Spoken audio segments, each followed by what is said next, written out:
Ayan, silalagay na natin yung ating Penderer Melody, no?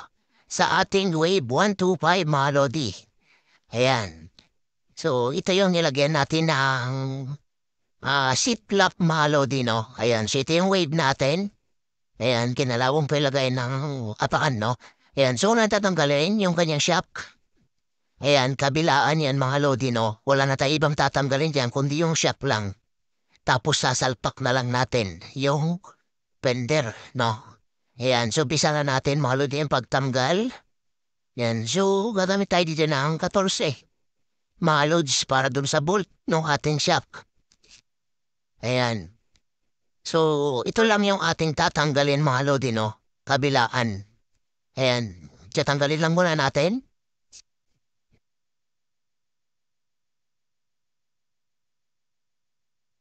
Ayan, sinatanggal na mga lodi, no? Next naman natin din sa kabila. Same lang din ang procedure niyan mga lodi, no?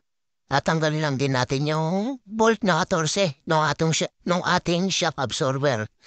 Ayan. So, ito lang yung ating tatanggalin talaga para hindi na tayo masyadong magbaklas na maraming babaklasin mga lodi, no? Ayan. So, madali lang naman ang pagkabit ng fender. Ayan, lalo na pag tanggal sana yung gulong kaso, wag na natin tatanggalin to kasi matrabaho masyado. Ayan. So, tanggalin lang natin yung bolt. Ayan, shapers lang natin ang pababa para matanggal yung shock absorber mga lodi, no? Ayan, so natanggal na natin. So, sim lang din sa kabila.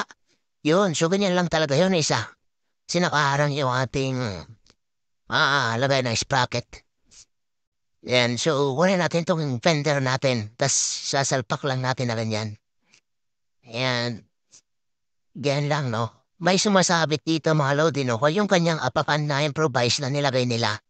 Yan, so agawan natin ang paraan yan. Yan. So, ganyan lang mga lodi, no? So, yan mga lodi, no? Naikabit na natin.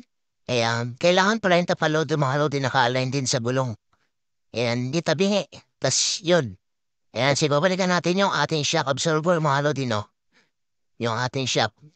So, sabi ko nga, basic lang naman magkabit nito mga lods. Yan.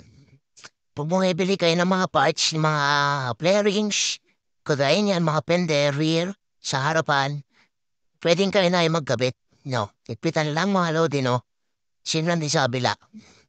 Yan, so dito pala sa kabila mga lodi, no? Kailangan natin tanggalin yung ating shock absorber, no? Dahil nakaharang dun sa lagayan ng dun sa flarings mga lodi, no? So, kailangan natin tanggalin yan. Yan, 12 lang yan mga lodi, no? Yung kanyang nut. Yan, so tanggalin mga natin para may ayos. Yan.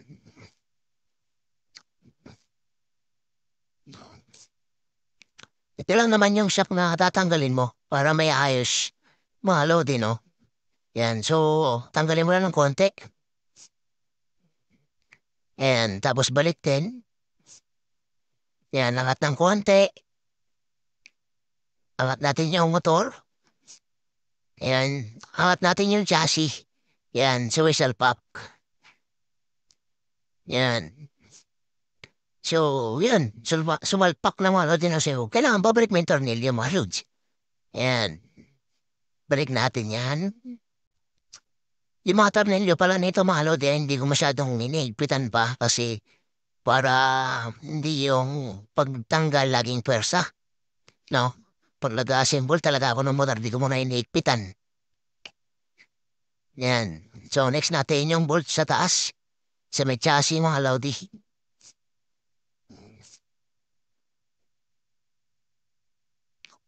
Then, sa baitpit na natin mga lodi, no?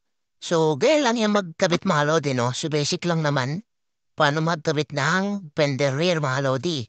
Yan, sabi ko nga yung mga mahilig mag-DIY. No, kaya na lang yung magkabit mga lodi kung kaya nyo naman. Yan, para makatipid din tayo minsan, no? Sa mga pag nagpapagawa sa shop mga lods. Yan, shoutout sa mga shop, no? Mga lodi. Yan, so makikita nyo. Ayan, maayos na yung pagkakabit. Yan. Hanggang likod yan, mga lods. Yan, hanggang likod. Yan, o. Gitnang gitna yung gulong, mga lodi. Ayan. So marami tayong gagawin dito, mga lods, no? Dito na lang yung ating video. Bye-bye!